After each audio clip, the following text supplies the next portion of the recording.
going to talk about manage views and creating custom fields using smart events to pull information from the transaction lines so that they can display in the transaction header. The problem we're trying to solve for is a scenario where we want to see, in this case, a list of AP invoices where and on this list we want to see the department for each invoice. Now, typically this department is a dimensional piece of information, and that dimensional information is at the line level. And with these views and lists, you only see information that is actually at the header level of a transaction. So what we're going to accomplish using a custom field and a smart event is we're going to copy the dimension information from the line level onto the header level.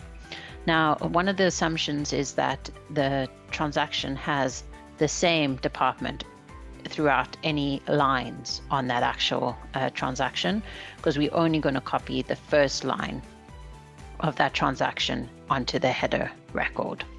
So typically, if your organization uses department approvals, you know one of the limitations of Intacct is you cannot have multiple departments on a transaction if you have department approval switched on, because Intacct wouldn't know where to send that transaction for approval. So if you're a business like that, or you typically only create one AP bill per, or say one each AP bill has only one department reference on it, then this would be a good scenario for you to actually use this functionality. And then when you're looking at your list of bills and invoices at a glance, you can see what belongs to what department, and you can use these fields to sort or search by department. So very powerful.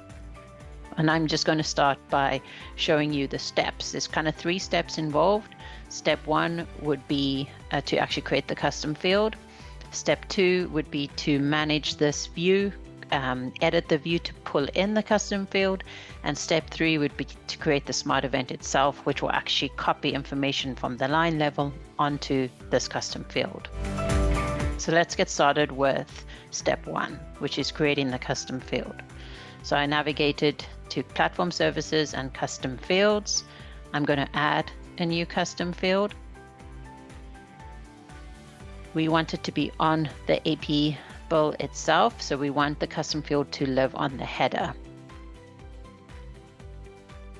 So we want it to be a text. And this is the label, so I'm just going to call it department header. So this is the label you'll see within the UI. I'll call it 20. And the field ID, I'm going to just prefix it with EQ department header. So this is the field ID that I'll reference in my smart event, but from a UI point of view, you'll see the label department header. So I want this to appear on the header record. I'm going to save that. So I have my custom field done. Before I move to step number 2, I'm just going to navigate to my AP bill, pretend I'm adding a new AP bill,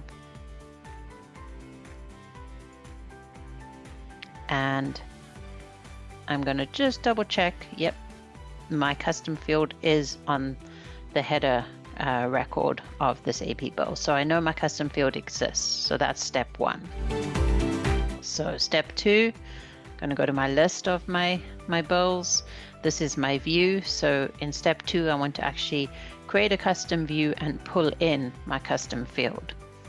So as you know, we can't edit the existing views, so we're going to create a new one. So I'm going to save this view as, I'm just going to call it with department, save. So now that I've created the custom view, I can navigate to it and I have the ability to edit it. So I'm editing the view. I'm going to pull in my custom field. You can see it's indicated by this little red asterisk. I'm going to pull in this custom field. Got a lot of fields in this view, so I'm just going to go to the sequence and move this custom field to one of the first columns. And I'm going to accept the defaults for the rest of the steps. And as you can see now, I've edited my view and I've got department header as a field. Obviously it's empty because I haven't created the custom, the smart event that's going to actually populate it. And just to keep in mind, it's only going to work for transactions going forward. It won't edit any of the transactions that have already been created. So in order to create the smart event, I'm navigating to Platform Services, Smart Events. I'm going to add a new smart event. I'm going to actually do it on the AP bill detail. So when I created the custom field, I put it on the AP bill, which is the header. But my smart event is actually going to be triggered off the line level of the transaction because that's where the department currently lives. I need to be able to see and read that field. So this is an API call. I'm going to have it when I add a new record. This is when the call is going to fire. Don't need a condition right now. And this is where I actually create my API body. So I'm just going to do it step by step. It's XML, so we use a series of tags. So I'm going to do an update statement. I'm going to close the tag for update. Now I want to say which object I'm going to update. I know I'm going to update the AP bill. Close the tag for AP bill. I need to say actually what record I'm going to update. So my tag is record number. I'm going to close the tag for record number. And I'm going to use this field lookup to find the reference to the record number. So I'll find it on the AP bill itself, the header. So there's my record number. That's my field. So I'm going to copy that and I'm going to paste it into the record number tag. So I've got my record that I want to update. Now, what do I actually want to update? So I want to write some information into this custom field. I called it EQ department header. So I'm just going to close the tag for EQ underscore department underscore header. And the field that I'm going to use to update the custom field is the actual department on the line level. So here's my AP bill detail. I'm going to look for the department name. Okay. So this is the reference. So I'm going to copy it into that field there.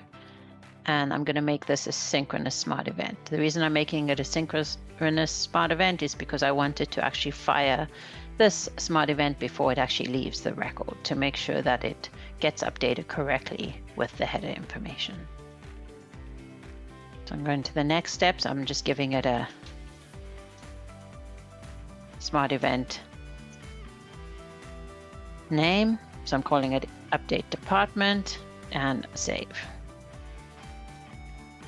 So now we're going to see if it actually works.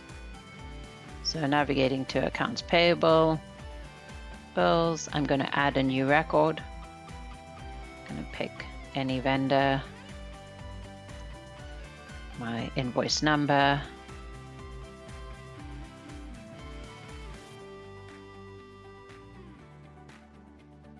Okay, so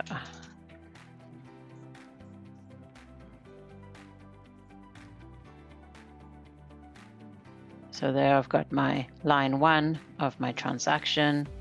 I'm going to post this transaction and it's updated, and you can see it's immediately referencing the department header. So if I go back into the transaction, you can see the department header. It's copied the department name into the custom field we created.